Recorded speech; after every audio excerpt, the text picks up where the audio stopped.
Day number 29 of the Daily Journal video series. Everyone, welcome back. My name is Hervin, and this is the Daily Journal video series where every day I come in and I share any lessons that I learned today. Mostly, I'm here to document the journey as we try and scale our company, but I'm also sharing anything that I find cool along the way, mostly business related, but anything goes. So today, I just want to come in and share. So today it is Saturday, 3:05 p.m. Normally I do these. If you ever see me wearing the blue blocker glasses, it's because I'm filming those at night, and I heard that if you something about better sleep with those glasses on, and not having bright white lights. And so I'm right now doing this in the middle of the afternoon, which is awesome. Yesterday I filmed the episode at like 11:30 p.m. or something like that. I published it right before midnight. And that's kind of how it goes right now. Usually at the end of the business day, I record these videos. So today I am filming early. Just wanted to come here and share what we've been up to. So for the past hour, we've been working on planning for what we're going to be doing next in our company. So in our company right now, we're planning on hiring about, let me see, 2, 3, I think about 5 people maybe. Like 4 to 5 people.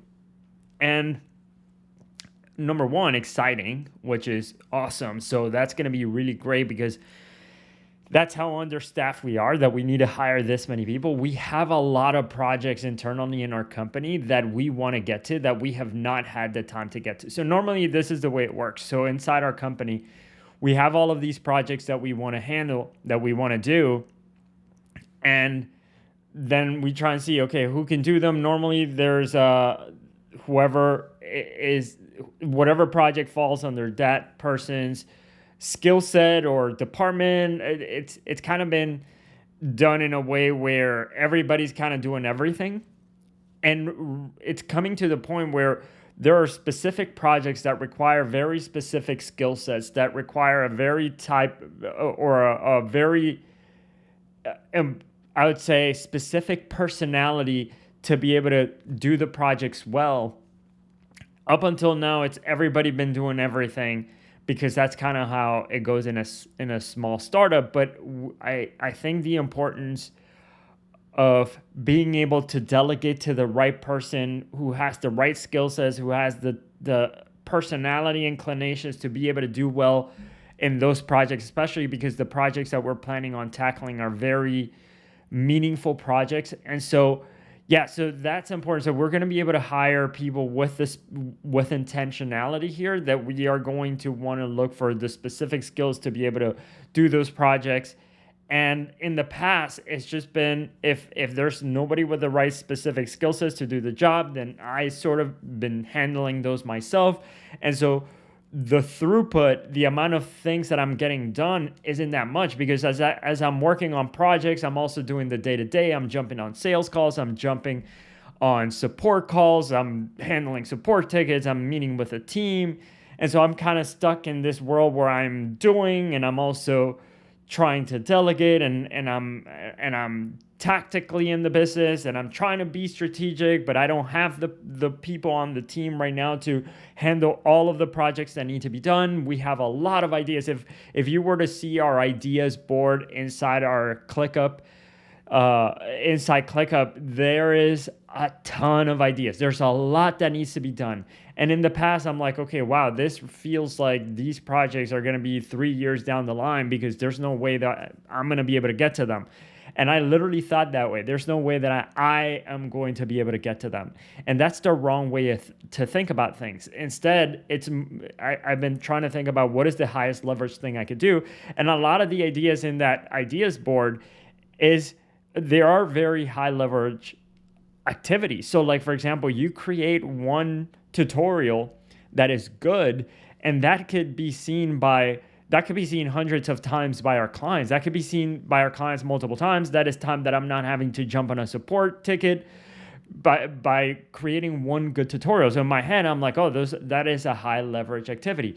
And while it's not the highest leverage activity. And so really, as we've come to the point right now where it kind of dawned on us, and I don't know, it almost feels like the universe is pushing us in this direction where we have all of these ideas for these projects that we want to do, not enough time. Somehow I came across this video from Gary Vee saying how he runs his entire company from his cell phone, and everything that he cannot do from his cell phone, he'll scale with a person.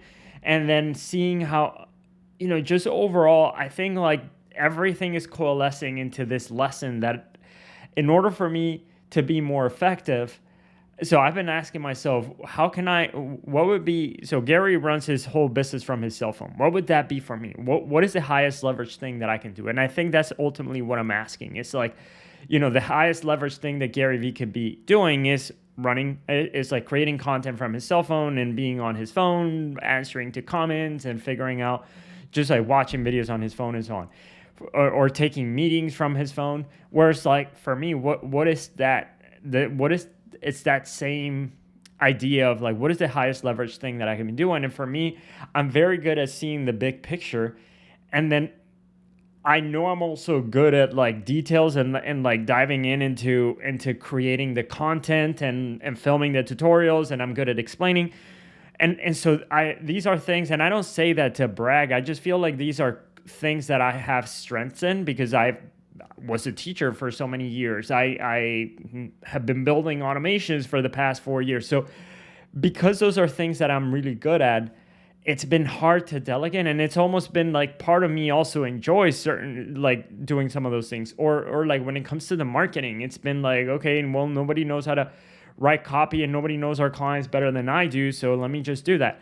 And so I've been the one thinking that I need to do everything, and instead what I'm thinking about right now is how do we hire the right team with the right skill sets, and so that they can do those projects and do those tasks that require those specific skill sets. And then for me, as far as what my role is I gotta figure out what needs to get done. I gotta figure out the strategy. What are we gonna be doing? What are the major projects that we're gonna be taking on? What is the priority right now? And what is a clear vision for what we need to do? So what is the thing that we need to get done? And define that clearly so that when I do give that to an employee, they know exactly what success looks like and they could see it clearly. It's not like I'm throwing them into something where they're unclear about the expectations that we have for them. It's more like we're trying to be really, really clear. And so we've been writing these documents for the different and we haven't been writing. We need to write them. So today it was just like, what are the projects that we need to do this next month and for the next quarter? And then let's figure out which one of these projects do we need to really create this document that creates clarity for those projects so that whoever is going to be owning those projects, they can have a North Star so here are the things that you need to get done.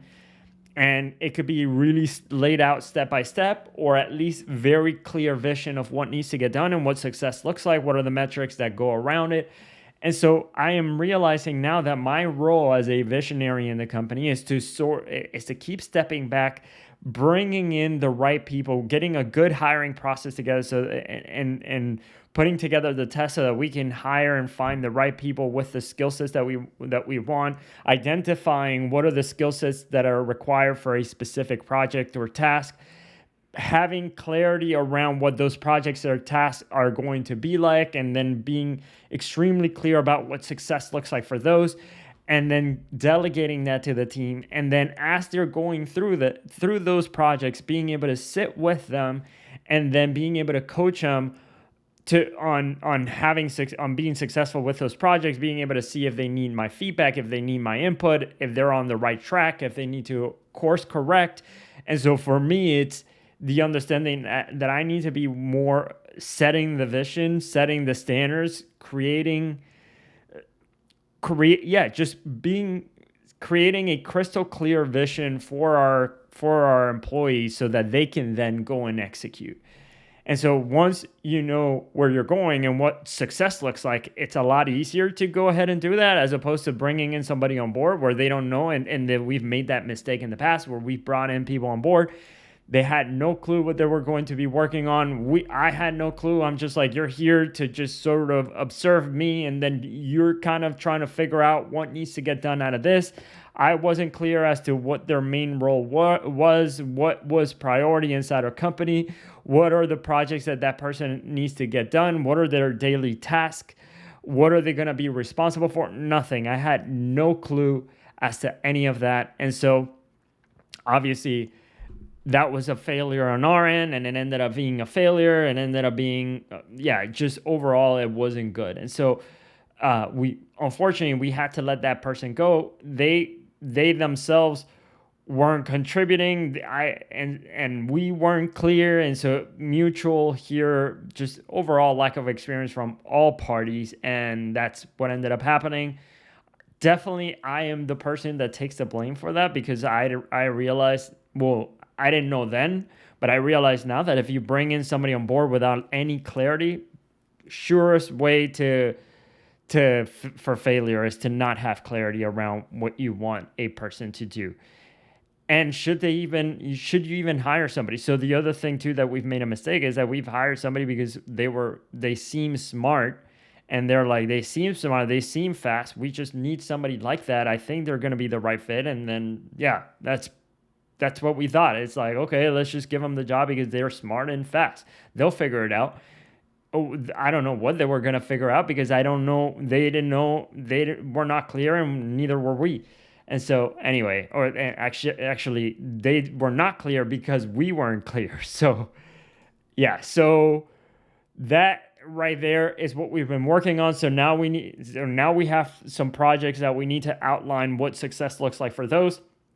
We need to create these documents to say, what does success look like? What are the milestones that we need to achieve? Who's going to be responsible for each thing? Then we're going to need to say, what are the metrics that we need to measure to make sure that there's success? This is something called an OTA. This is a process that we learned from Alex Sharfin, we're a part of this mastermind program called Simple Operations, where we're learning how to run our business. This is it in a nutshell. And so anyway, this is one of the things that they teach, is creating these documents called OTAs that outline the outcomes that you want to happen, who's going to be responsible for them, and what are the results and the metrics that we're looking for. And so we need to create OTAs right now for all of the projects, the major projects that we're going to be taking.